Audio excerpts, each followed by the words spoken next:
Hello, lifestyle dentists. Excited for this episode to send out. This is actually the tables were turned where I was being interviewed by the guys from the 0 to 100 podcast tribe, Gabriel Hamill, Mitchell England, and Travis Dillard, who combined have over $100 million net worth in real estate holdings, all amazing real estate investors in their own right.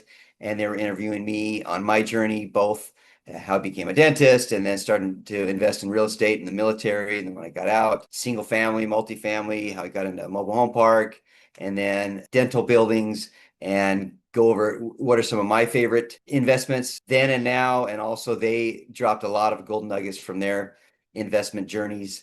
And so I hope you'll enjoy it. Apologize, the screen and camera is not as good. I'm actually on a trip for a conference that I'm attending with the 0 to 100 guys. So it's kind of ironic that I'm recording it while I'm attending one of their conferences. So I hope you enjoy it and it should be fun. Take care. Because I joined that mastermind in 2021 and I thought I was doing pretty good at the time, and I had been investing in some in real estate. But once I joined that, my net worth literally exploded. It more than doubled in a short period of time. And that was just by being around people like you guys that were playing life at a whole nother level.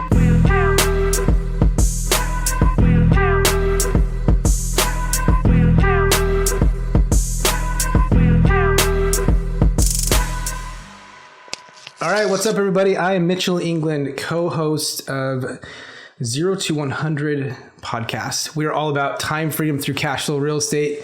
And selfishly, we get to talk to amazing people who are living this right now. Today, I've got my amazing co-hosts, Gabe, and Travis is here as well. I'm just joking. Travis is amazing as well. Ouch.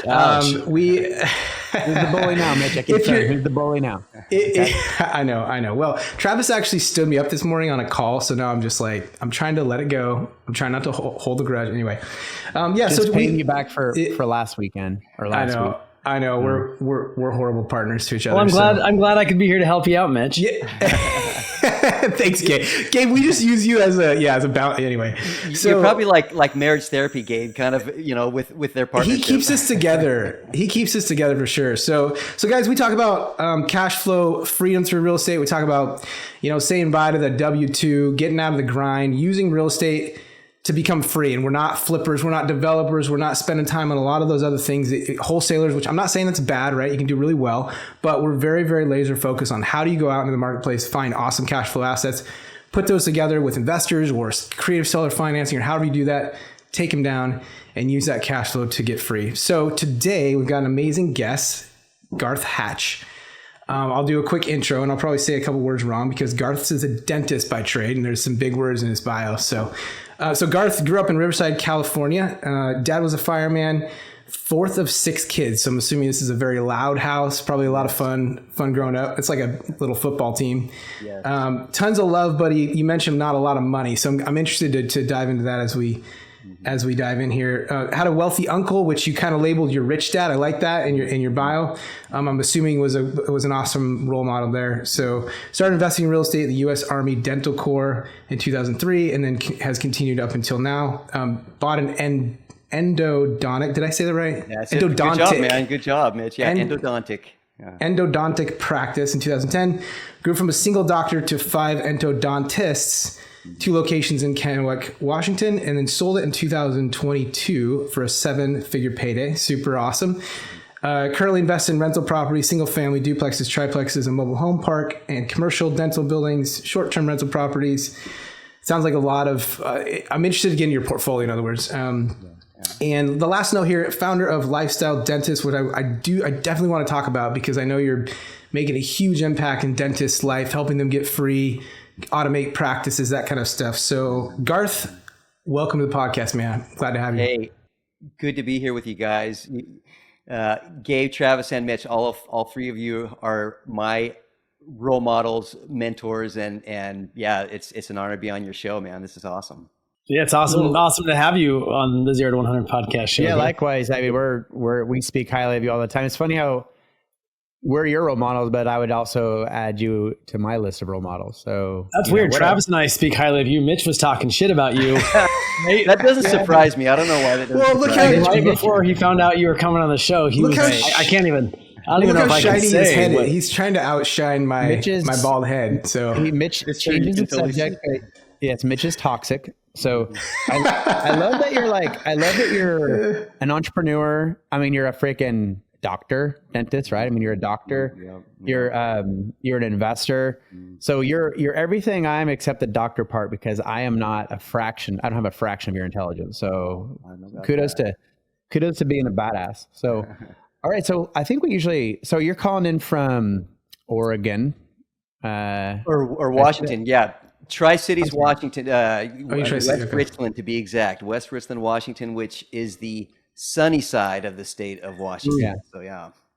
For some reason, I thought you were down in Eugene with Gabe, but I think it's like everybody moves to Maui to be with Brandon Turner. I thought everybody moves to Eugene to be with Gabe. I would. It would be worth the drive to be with Gabe, but I don't like the rain. I guess put it that way, and a lot of the other things on the west side. But I don't know what you're talking about, Garth. I just don't know what you're talking about. Why don't you dive into that? Let's get you canceled, buddy. I was like, "Where's Garth going with this?" Garth, let's dig into your story a little bit, because I want to hear the backstory, like young Garth. But you and we've known each other for quite a few years. We've had a lot of conversations about a lot of different things.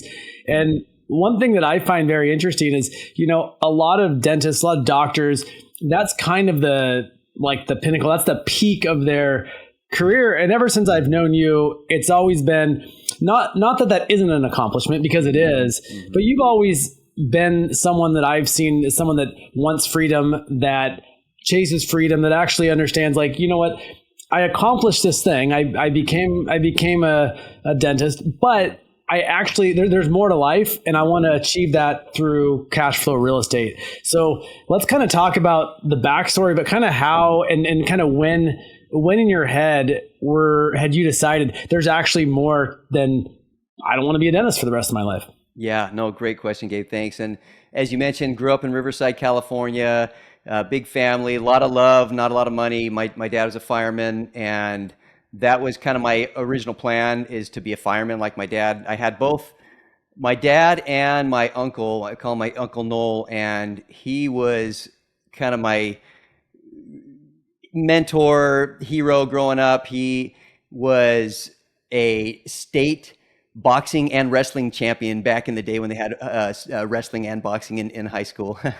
Wow. And also, yeah, which is awesome. Yeah, no, he was legit. And he originally started as a fireman like my dad, and then branched off and became a real estate investor in the 60s in Southern California, which, talk about perfect timing for real estate investing. Jeez. And just grew. He and his wife were very frugal. They just kept buying property, and eventually became a multimillionaire. And that's what I wanted in my life. Like, he was the example of a man's man, and also became very wealthy, and also had a great family life, very generous man, good man. And so that was my rich dad, I call him. My dad, even though we weren't poor, but call my poor dad, he was a great father. And as I get older, I'm so grateful for him, because he always taught me I could do anything I wanted to. He had a little bit of the taste of real estate. Like, we would buy a rental or not even a rental property. We'd buy a property in the early spring, fix it up, and then sell it in summer, and that would pay for our vacation or a new car or something like that. So they'd make a couple thousand, and it was good, but they never were able to really build wealth. And so it was kind of a lesson of what I wanted and not wanted. And I really didn't know how I was going to get there. I just knew I wanted to be a millionaire. I read the book Think and Grow Rich by Napoleon Hill when I was 14 years old. Great book. And yeah. Did your uncle do that to you, or did you just pick that up randomly? No, it was just on my dad's shelf. Yeah. And it was, because growing up, again, money always was tight. And that was one thing that stood out to me. I remember one time in particular, my older sister was getting ready to go to college, and they needed to buy her a new coat. And they were literally struggling to have enough money to pay for schooling and buy her a new coat. And I remember just a lot of different times when it was a source of stress for my parents. And I just knew whatever I did, I wanted to be a millionaire like my Uncle Noel. I didn't want to have money to be something controlling me. Garth, at what ages were that? When did you realize that your uncle had shifted from, being a firefighter to being a real estate investor? How old were you?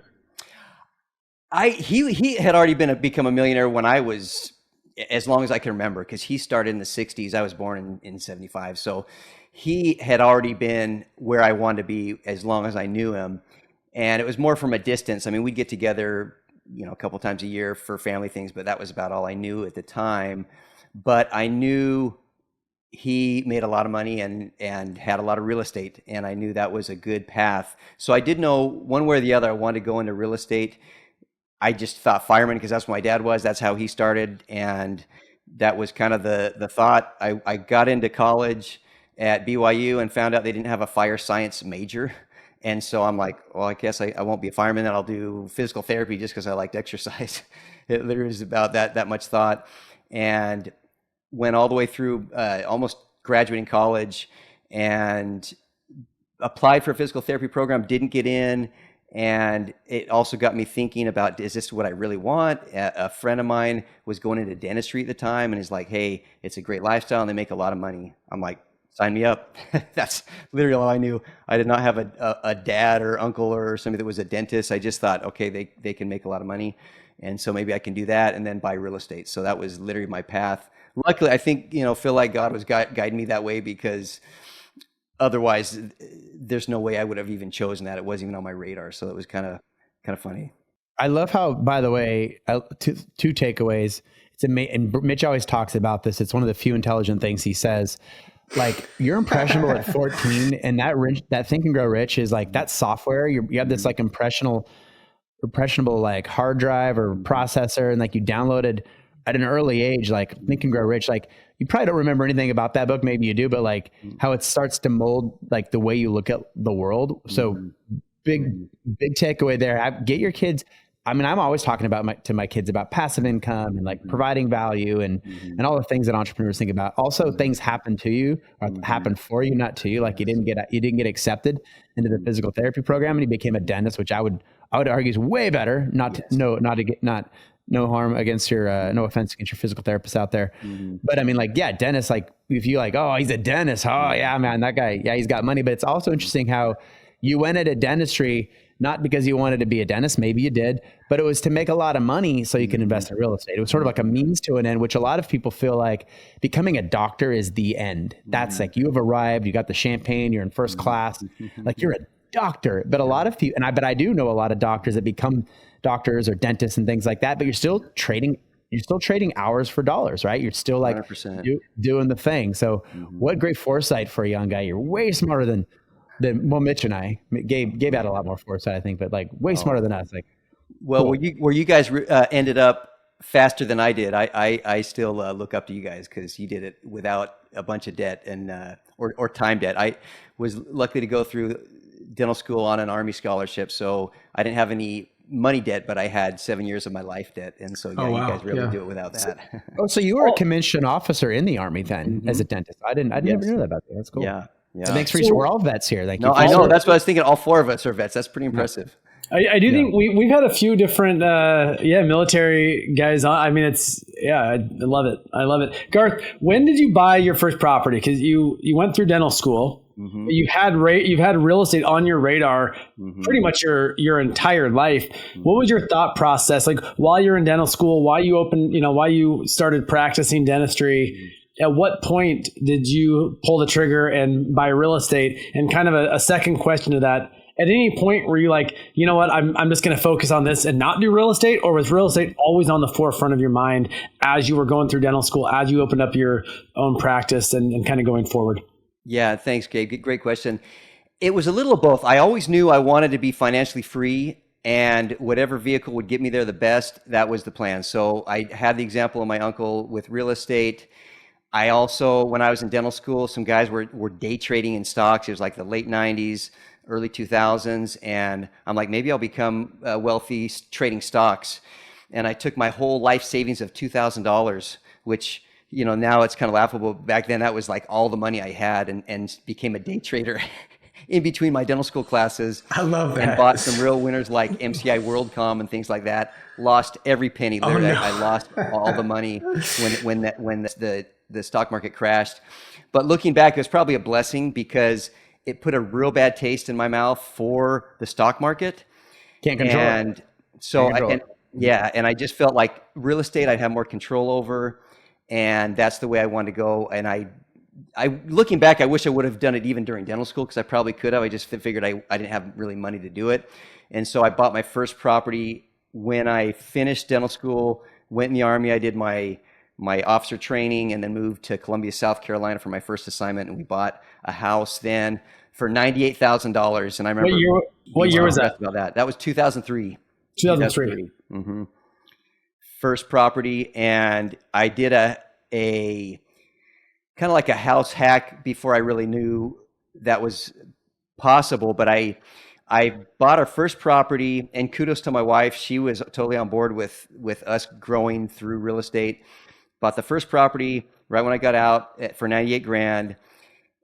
A year later, we bought another house just down the street in the same neighborhood called the Summit in South Carolina. If anybody knows Columbia, South Carolina, it was in the Summit. Bought another house down the street that was a little bigger, a little nicer, which my wife didn't mind. And we moved into that one, rented the first one, even bought a third property in that same neighborhood, just straight as a rental. That was the third time that we bought. And then we moved to Augusta, Georgia to do my endodontic residency. We were in Columbia for 2 years and then moved to Augusta, Georgia, and then bought a house there that was like a house hack. It was, the tax value was like $280,000 and we bought it for, I think, around $180,000. So it was listed way lower than it should have been. And my wife actually found the deal, and we went and looked into it. It was a foreclosure where the people did this huge addition. It was over 4,000 square feet with the addition, but they never finished it. It wasn't permitted. And they had growing lights up on the top floor of the growing house. What, Garth? You know what? They must have been really into nursery or gardening or something. I'm surprised they didn't finish the remodel. Right. With all the growing. I'm sure they were making pretty good money with whatever they're growing. Yeah, but for whatever reason, how did you finance those first four properties? So the first three were just on the MLS. My wife looking, and I take that back. I think MLS, and I think my wife found one just driving by. There's one listed on a street that we drove by, and we're like, wow, this looks pretty nice. Let's check it out. And so it was basic driving by or MLS. The third one in Augusta, my wife found online just looking. I think she was looking for foreclosures and things at the time. And you bought and you financed with traditional financing?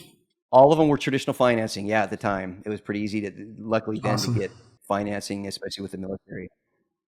Yeah. And an interesting takeaway here, I just wanted to, before we move on. Mm-hmm. So you found a house that was probably, at least $100,000 under market, probably more, because the tax assessed value is always less than what it's really worth.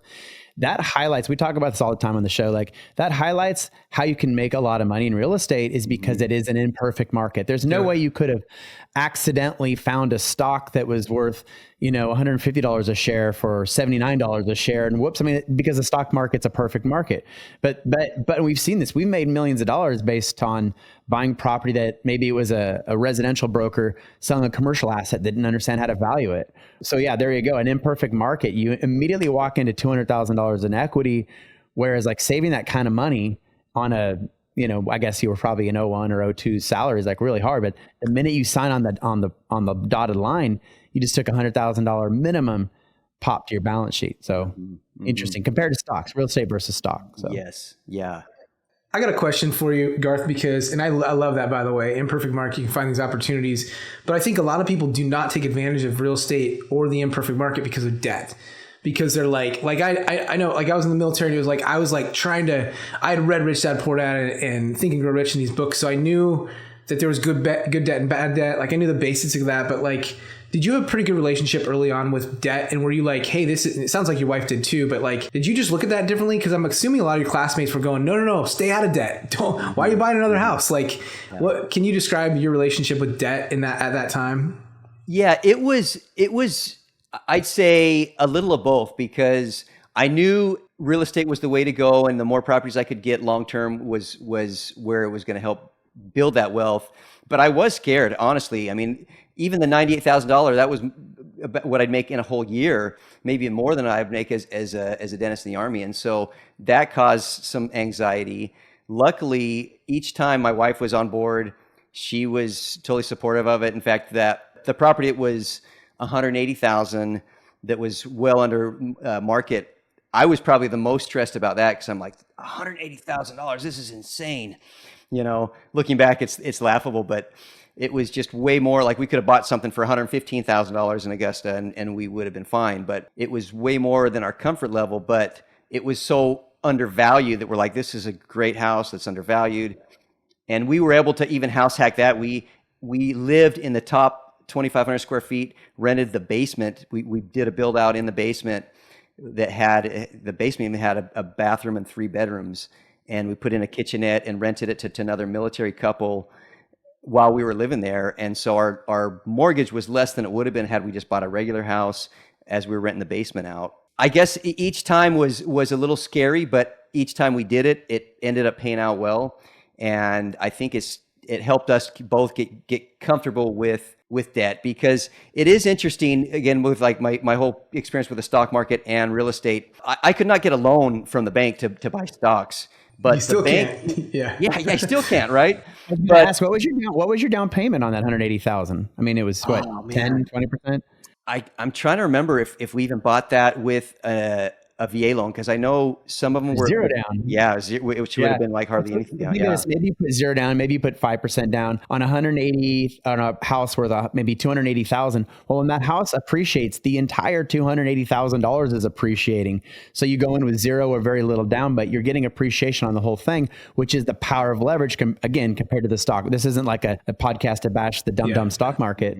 Joking, but like, yeah, you couldn't get a loan on that. But I think that is the conversation around debt. I mean, a lot of us are taught that debt is bad, and there is. I mean, consumer debt is not good debt, but real estate is the most leverageable asset on the planet, right? And so when people understand debt, that there's good debt and bad debt. I mean, I had someone the other day saying, I'm trying to get out of debt, and I'm saying I want to be in as much debt as possible. Now, when I say I want to be in as much debt as possible, it's because I want debt that's backed by cash flowing real estate. That's very, very different than buying a bunch of stupid shit that doesn't put money in your pocket. But I think a lot of us are taught like debt is bad, debt is bad, debt is bad. Because I remember the same thing when I started buying properties. Like, hey, people say, that's a lot of debt. And I'm like, I don't care. It's leveraged real estate that cash flows. My tenants There's no way I would be where I'm at without debt. Like, coming from nothing, like all of us, like you've got to get out there and leverage. And the thing that Kiyosaki said that really hit home for me, I don't know if it was one of his books or his audio tapes. That's how old I am, tapes. But he said, like, you go into a, don't laugh, Mitch. You go into a bank and you say, hey, I would like to borrow $100,000 to buy $1 million worth of your stock. And they're going to laugh at you. Like, but it's your stock. They're like, yeah. We don't want our own stock as collateral. Oh, but you want to buy an apartment complex? Yes. Yeah, sure. Let's do it. Like that. To me, that just put a punctuation, put a period at the end of that sentence. That just tells the whole story without that. Agree 100%. They'll line up to give you a loan for real estate, but they won't in their own bank stock. No, it's bad collateral. So Garth, you didn't stop there, because not only did you build your real estate portfolio up, you also built up your practice, your endodontist practice, and you sold that for a 7-figure exit. So let's kind of journey into that, how you continued to build your real estate portfolio and you built out your own practice and then went on to sell that practice. Yeah, no, absolutely. And so I got out of the military. After Augusta, went to Germany for 3 years, was stationed there. We didn't buy anything at the time. It was right during the 2008 recession and everything was going crazy. And even then, when I was getting out, I always knew I wanted to be the captain of my own ship. I wanted to own my own business, my own practice, and be able to have the freedom to live where I wanted to. But it was scary. Even in 2010, the market was not doing well. A lot of dental practices were struggling. The real estate market was scary. People were thinking it's going to be bad for the next 20 years. This is what we want. It was a little scary because I didn't have any money backing me. But I figured, okay, I've got 4 young kids. I've got to make this work. There's, failure is not an option. So when I was in the military, there's a lot of hurry up and wait, which you guys probably all understand, where I'd have to be there at 5 a.m, but then you sit around for 3 hours. When I was in the military, I did as much, I call it my MBA, where I got a master's in book accumulation, where I would buy books, CDs, audio tapes, anything I could get on business growth, on marketing, on real estate. and took good advantage of the time then when I was in the military, where when I finally made the jump, I knew a lot. And I think my biggest strength was I was willing to try things.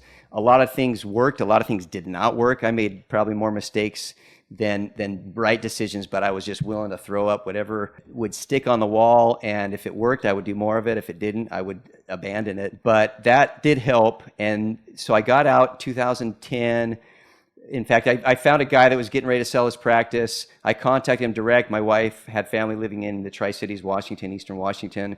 We visited out there, really liked it. So I contacted cold a couple endodontists. One office was like, yeah, we may or may not have a spot. The other guy this was like 2 years out. He's like, yeah, actually 2 years from now, my daughter's going to be ready to graduate. That might be good timing.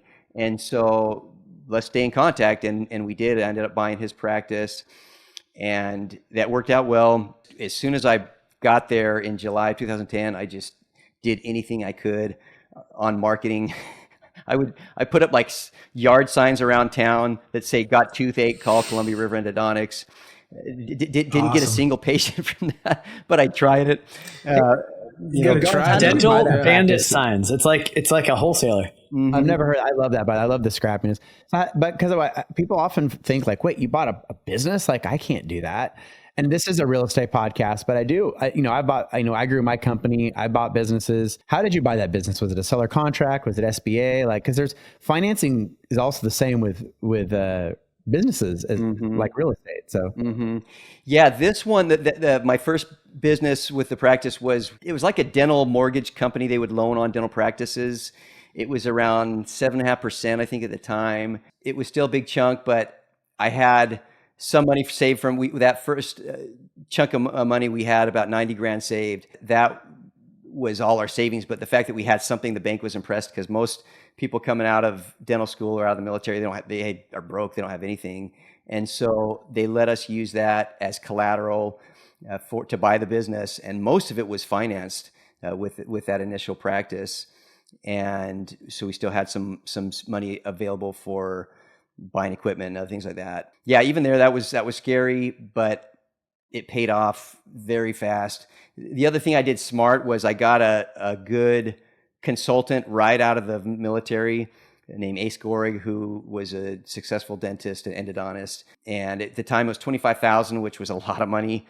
Even now it's a lot of money, but back then it was a crazy amount of money. But it paid off within 2 or 3 months, just because when you get out, you just don't know what you don't know. I mean, there's literally so many things that you don't know, and there's so much value to have somebody you can call when you're in a pinch, or just something comes up, or something with an employee. You can call up and say, hey, what would you do in a situation like this? It was so helpful, and that really taught me the value of having good mentors, good consultants, and throughout my career continue to pay for those and masterminds and other things like that. How important is that, Garth? Would you, if you had to trade, say, your net worth or your network, which one would you rather have? Boy, that's tough to say. I mean, now I've got enough assets, it'd be hard to trade my net worth. But with that said, with the network, I could quickly get it back. And so it'd be almost like a coin toss, because your network is so valuable. I mean, that's how I know you guys. I mean, we're all in a group called GoBundance. Even with where I was because I joined that mastermind in 2021, end of 2021. And I thought I was doing pretty good at the time, and I had been investing in real estate. But once I joined that, my purchasing of real estate, my net worth literally exploded. It more than doubled in a short period of time. And that was just by being around people like you guys that were playing life at a whole nother level. And I love hearing you say that, Garth. And let me ask you this, because I'm curious about that. I'm in multiple masterminds. As you said, we met through GoBundance. I'm a huge believer in getting in the room, right? Like being around A players, right? How much of that, and I'm asking this because I know my own answer, because I get asked this all the time about masterminds. How much of that is tactical, and how much of that is just the energy of being around people that are playing and thinking bigger? It's both. And that's a really good point, Gabe, because some people, they look at a mastermind like, okay, what am I going to get out of it? You know, what's this little technique or strategy that's going to solve all my problems? And sometimes, I mean, more than not, you will find little strategies like that make all the difference, that can save you thousands or hundreds of thousands of dollars in taxes or business growth or other things like that. But the biggest really benefit is the connections. It's just the friendships. If you go in with an attitude of, I want to serve anybody in this group that I can help with my own little area of genius and learn from theirs, but not be a taker. Like, just go in to connect, to be a good guy, be a good friend, and learn and share. If somebody needs to know something, be willing to share with them. And just by doing that, if you show up with a servant attitude of, I want to serve others, you get it back in spades just from that connection. And also, you level your own game up when you see people playing at a higher level, because you just see what's possible. I think that was something that stood out to me. I'm glad you said that. I mean, that's very much my same experience. So, but also, thank you. But also beyond, I mean, masterminds, that's a perfect example of this. But like in other words, I had to learn this. Like, for example, when I spent, GoBundance isn't cheap. So like the first time I paid that membership, I was like, man, I didn't have a whole lot of money. I had enough net worth, but just barely. And I was like, and up until that, like when I spent money, like I'd take home like a used Honda or something, like you'd take something home that day.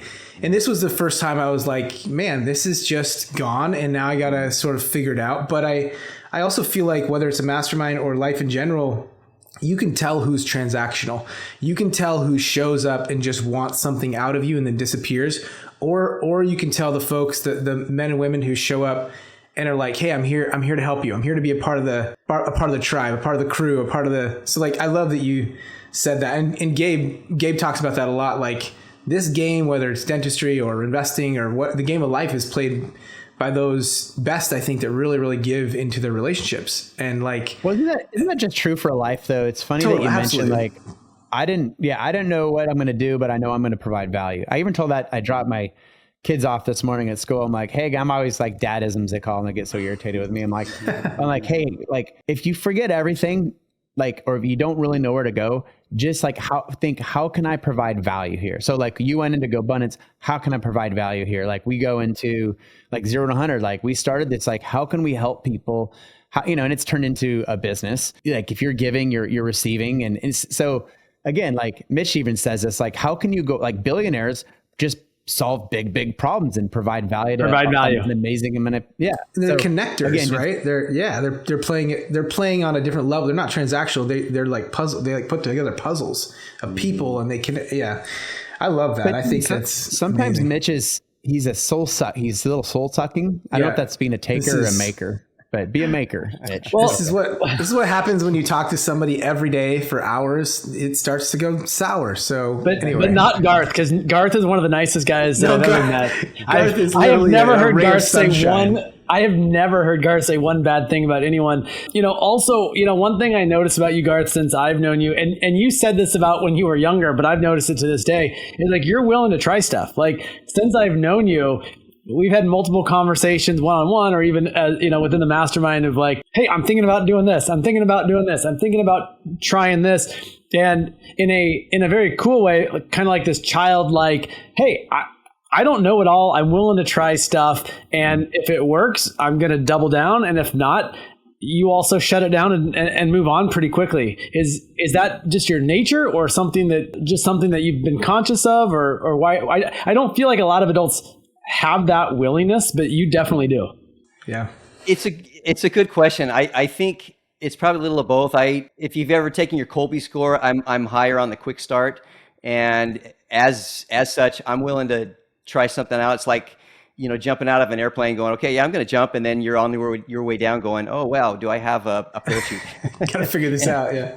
It can be good and bad at times. Like it's been good because I'm willing to try new things.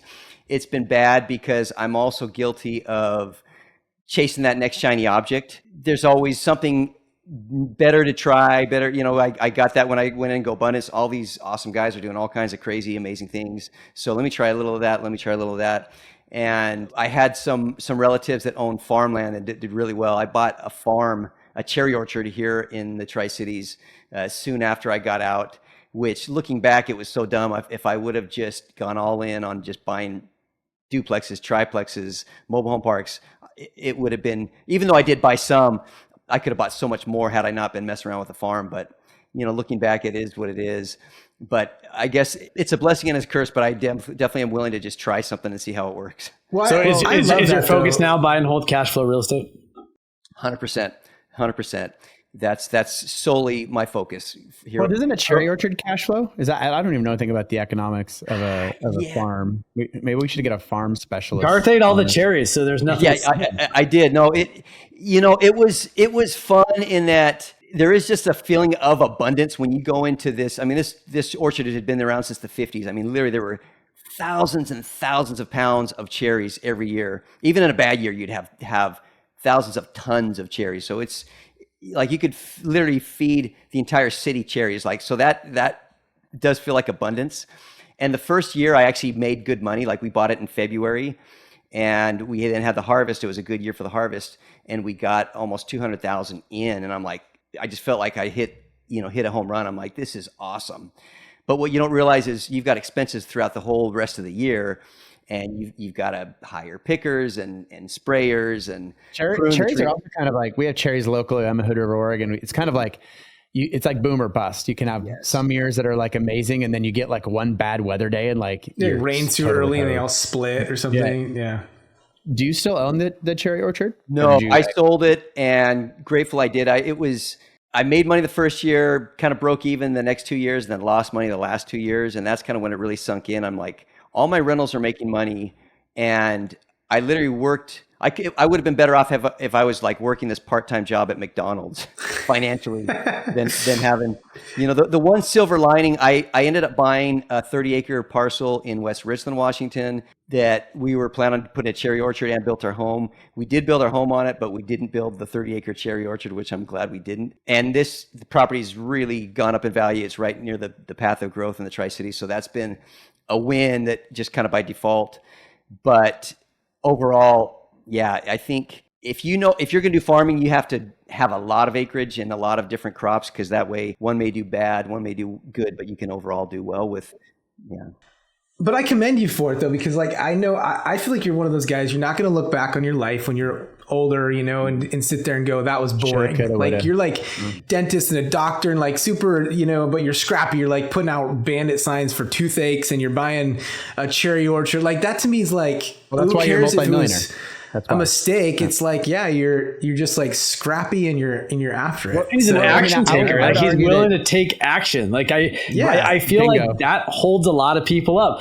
Garth, you said you're like, I read the books, I had the knowledge. Well, a lot of people read the books and have the knowledge. There's a lot of people out there that have read all the same books you've read. They've listened to all the audiobooks, all the podcasts, and they've never bought a property. So like, I commend you on the action taking part. I also want to ask, what does your portfolio look like today? And what do you, I hate saying end game, because I don't think there's an end to this game if you treat life like a game and you enjoy it. But what's your portfolio look like today, and where are you headed? Yeah. So right now my portfolio is a mix of several single family homes, duplexes, triplex, and a mobile home park, and mainly in Washington and Idaho. And then also own my 2 dental buildings, one in Kennewick, one in Yakima. And that is kind of where my new focus is going to be buying commercial, medical, dental space, because of all my investments, that's by far the easiest, least headache. Triple net. Triple net. Triple net, awesome. Where the business is renting from, the dentist is renting his own space, and looking at doing that more, where either I will buy the building, the dentist will be there, or ideally even just partner. That way we're totally equally aligned on the goal of having the highest rents, but paying yourself. So are you saying that dentists are easier tenants than mobile home park tenants? Is that what you're saying, Garth? Just a little bit. I mean, they all have their headache, but you don't have anybody you don't get calls where somebody says, hey, somebody's chasing his girlfriend naked with a crowbar in the park. No, usually it's with us in our mobile home park. Did you hear that? It was actually machete. Yeah. Or Gabe had a fun weekend. He had videos of somebody literally, he's got cameras of this classy apartment complex where they're literally putting gas on, building up the fire, the flammables, and lighting it on fire. But did you see that video, Garth? Do you see that? I mean, I did not see the video. No, I mean that was a phone call. Yeah, But like perfectly in front of the HD camera, right there, like just your dentists don't do that. They don't. Like, yeah. So usually not. Usually no crowbar naked chasing in the dental offices. okay, all right. Well, that's no fun then. what a boring dental What's the practice. event? Yeah, what Right. do you do on Sundays, Garth? I don't even know. So Garth, I love the fact that you're always learning. Like, I also feel like a lot of people get done with school, especially like being a doctor. You're like, I've arrived, I've learned, maybe you take continuing education, but you're like, I'm constantly learning. I'm constantly learning about new business ideas. And if someone doesn't put a gun to my head and say, you either have to be an action taker or you have to be really, really damn good at the numbers. And I mean, like, yes, that's important, but like action taking is what gets you. Now, you know, us action takers sometimes make mistakes and you fall on your face and you make dumb decisions, but you learn from it. And I would say you're at where you're at because you're like, hell yeah, let's take action and course correct as you go along. And so triple net medical is your number one choice for asset classes. What's your second favorite asset class? My second now, I forgot the short-term rentals. I've got a short-term rental in Maui and then 2 rentals in Cabo San Lucas. And those are investment / lifestyle. It's a little of both. The Maui one was killing it. It was actually doing really well as an investment till they had the fire in Maui. And then that really slowed down the short-term rentals. We were even renting that one as a FEMA, where we're getting paid by FEMA. A whole nother story, but we were getting paid by FEMA to rent it to people that, fire victims that were out of their house. And FEMA had rented all these properties, and about half of them never even got tenants. Like, we never even got a tenant in our property for whatever reason. The wisdom of. But you were getting paid. But I was getting paid at least, So like, wait, are you saying the federal government makes mistakes? Is Never. inefficient? I knew we were going there. I knew we were going to go there. Well-oiled machine. I mean, this is so new to me. Yeah, it's not wasting. The federal government wastes money. That's not at all. Not at all. So, Garth, how dare you? Yeah. Airbnb is your second favorite cash flowing asset class under triple net? Yeah, I would say third because I would say they can be great, but also they can be real hit and miss. Like with Maui, even with Cabo, we love visiting there, and we met some really cool couple there that helped us, that were from the States, that were real estate investors and helped us buy our both properties. They helped us and helped manage. Otherwise, we probably wouldn't have, just because of the complexity of owning out of country. But I would say my second now is sober living. I just recently got into that with a single family home with sober living, and that's been pretty good, where it pays more than I would just if I was renting it as a single family. And so looking at that as my second option. But again, I've been guilty my whole life of the shiny object, and so I'm trying to stay focused on, first and foremost, the medical dental. And if a good single family home option comes along, ideally with seller financing, that would be a sober living, then I'll also consider that. And Garth, I get get triple net, right? You're renting to like an operator. Yes. That manages. Yeah. Garth, I get a lot of triple net medical stuff sent my way. I'd love to chat with you more about that.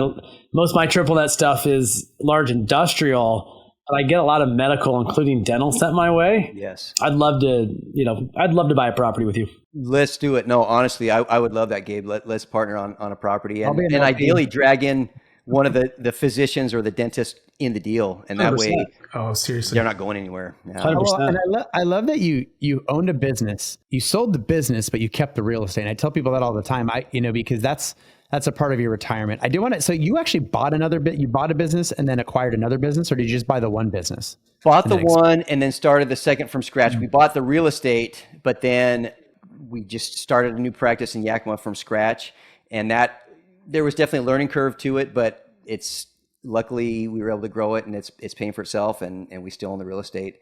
And so that's been good. And which reminds me of and I can't remember where I heard it, but the guy said essentially you want to own a business to own real estate versus own real estate to own a business. So there's real value in your business owning real estate. I think Mitch the Ray said Kroc that. model. The guy's not selling hamburgers, man. He's using hamburgers to buy, premium real estate all across the country. Do you still own your original houses that you bought in South Carolina, your single family, or did you? I don't. And at this point, I wish I did. I honestly wish I didn't sell anything. We owned it for years. We owned it all through while we were in Germany. We moved to the Tri-Cities. I think we sold most of it around 2013, 14, when the market finally kind of stabilized again. And it was more just a headache factor. We couldn't get good property management. They would move somebody in. Yeah, I know. You can't think that would be a problem, right? But yeah, that was. We changed. We tried different property managers, and still, they'd move some joker in. They'd be there for a month and stop paying rent. They're the worst. Yeah. Property managers in the federal government. Yeah. So do you like your mobile home park? I love our mobile home park. That's actually been good. Would love to buy. In fact, I'm glad you said that, because also that's on my radar. If a good mobile home park deal came along, I would love to buy a mobile home park. When Travis asked what your favorite asset class was, he was hoping you were going to say he was steering mobile home park. That's fourth, Travis. That's his fourth favorite. He was fishing for sure. Well, and honestly, I'm open to buying with good operators too. I know you guys do that, and you have got it dialed in really well. And so I would definitely be open to mobile home parks. I wish I would have bought a lot more 5 years ago, because now they've become sexy and in vogue, Don't we all? Yeah. I think walk and hit a 10 cap everywhere you went. I think there's a long runway though. Lot rents are pretty low across the country. I think we might be saying that 5 years from now as well. In other words, I think we will. I think in 10 years, man, lot rents are only 400. Now they're 800. Yeah. No, that's a really good point. So yeah, that is I still get listings, and still would definitely invest with good operators, because you have to have good operators, even more so than like a duplex or something like that. But if it's done right, those are cash cows.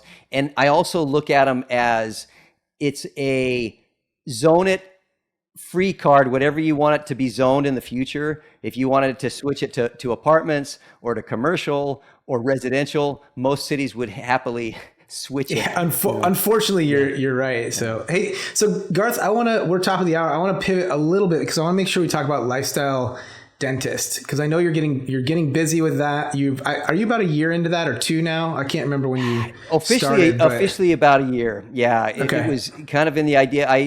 I sold my practice, sold partnered, because I'm still have a 5-year kind of golden handcuffs, they call it, where I've got at least 5 years. And it has been a good partnership. Like, I still am the managing partner of our practice. It's been growing. There's still a piece of equity that's really growing. That's going to hopefully be a really nice second bite of the apple. And so it's been good, but I'm doing a little of both right now, because I still am in the practice till 2027 at least. Got it. And so, but it also, when I sold partnered, it made me think, okay, what am I going to do for this next chapter of my life? And I've always enjoyed the business side of dentistry and investing.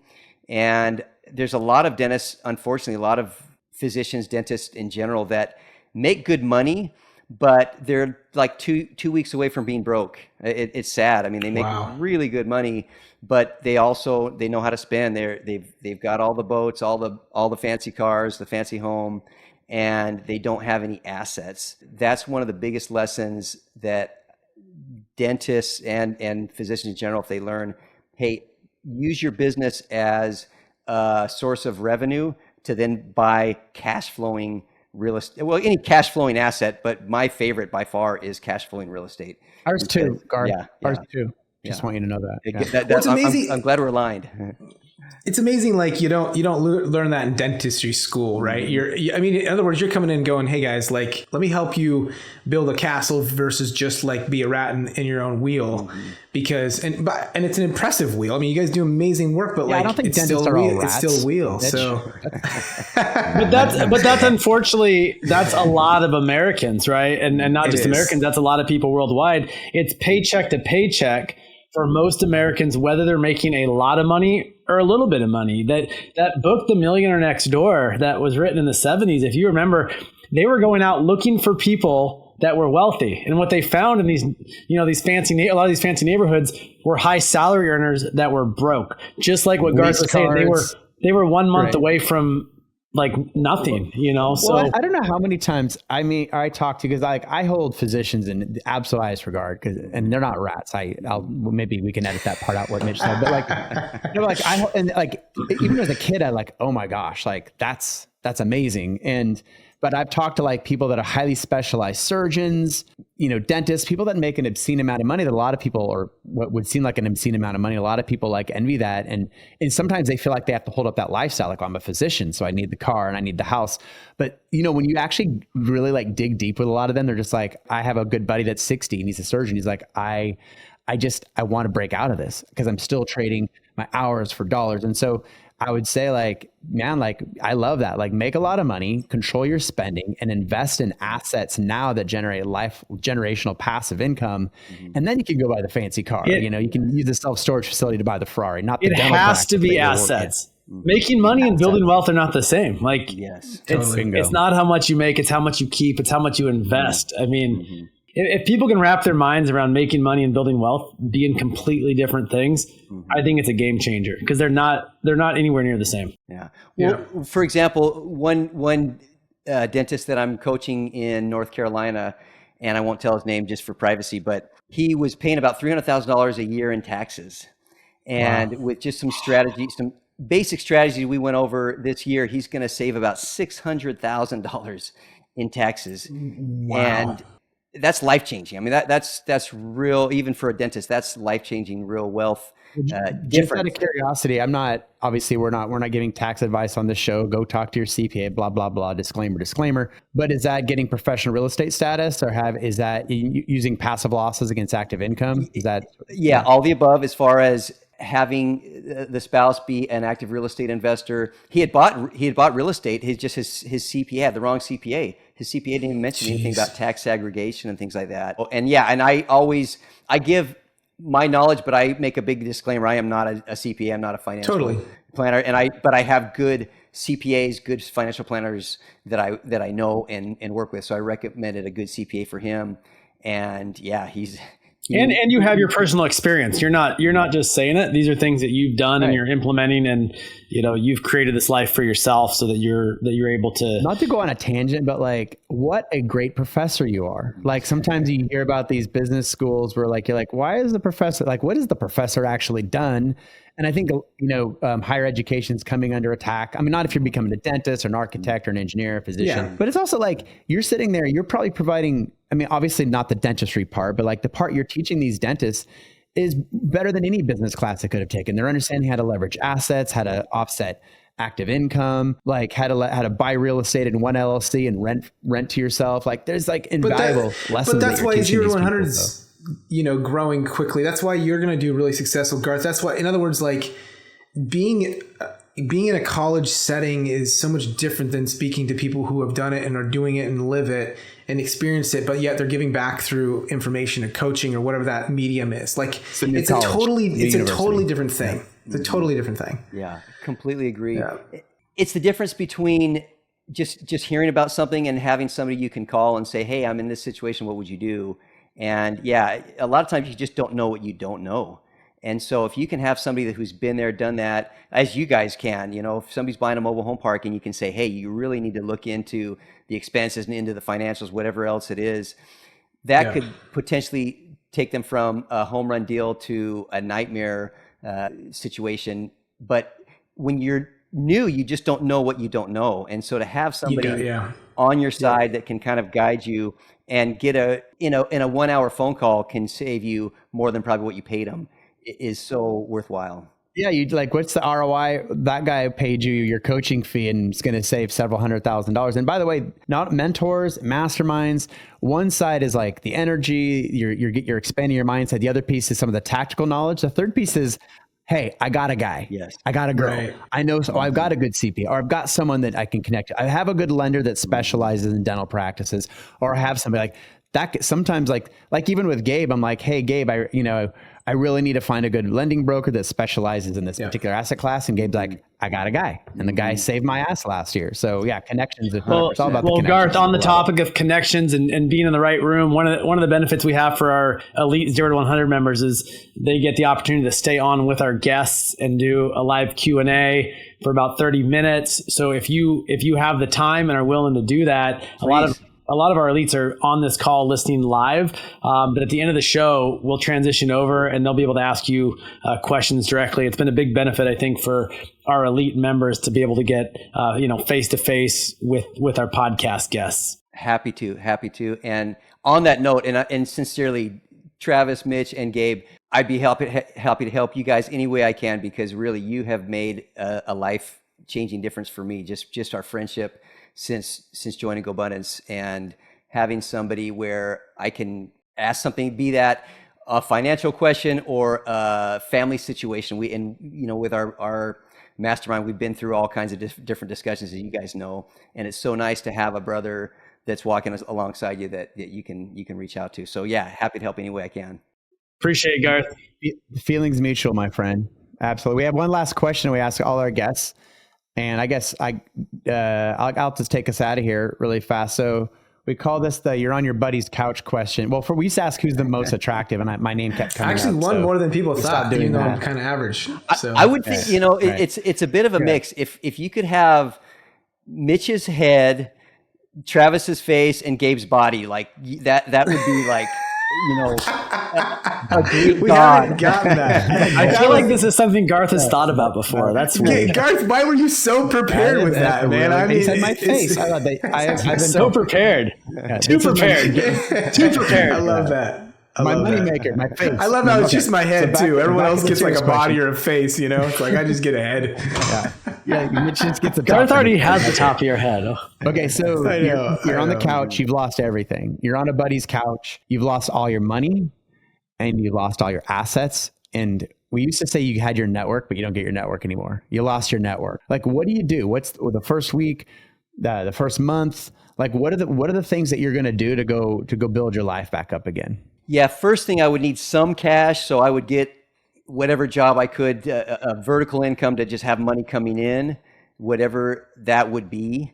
And then second thing I would do is buy a house. I would literally buy a house with my either an FHA loan or a VA loan with as little money down, rent every room in that house I could. So I would live in one room and rent all the rest of the house out. That way it's cash flowing. And then I would buy the next one a year later. But in the meantime, I would just ramp up my vertical income. And then as soon as I could also buy more property, I would do it with seller financing, where if I could find a good deal, I would either buy something seller financing and or find a deal and find investors that say, hey, I just found this amazing deal. I'll be the finder. You guys be the finances, and either we partner together or I would wholesale initially to get things going. But I would try to find deals. I say this all the time, I and love you're pairing capital with opportunity, and knowledge is power, right? Because we didn't say you'll lose your knowledge. If you have knowledge, people forget that. They think raising or partnering people with capital, you're doing them a favor.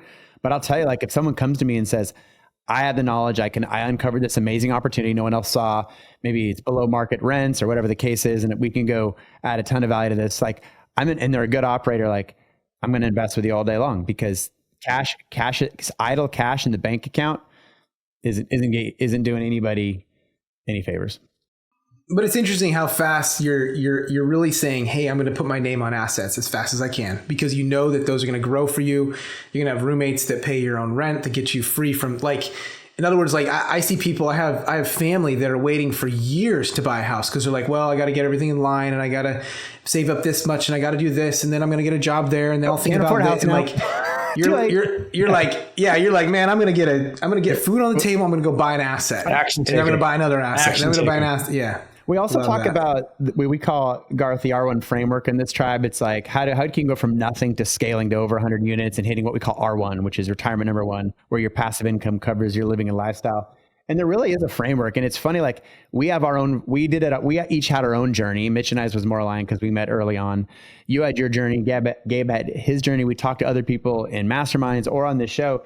And almost everybody starts with what we call in our 0 to something phase, which is like, I bought a house and I rented the rooms, a house hack, or I bought one side of a duplex, and then the next step is usually I bought a small commercial property and understand force appreciation. It's that initial leverage though. It's that initial tiny little seed of leverage that, It's the knowledge and then actually taking action on that information. So if you're this show is brought to you by School of Scale and the Elite Mastermind. If you want to know about the R1 framework and you want to network with badasses, like go check our website out at 0to100tribe.com and go learn these things. So Garth, man, like So happy we had you on the show. Thank you so much for spending time. You're a busy, important human.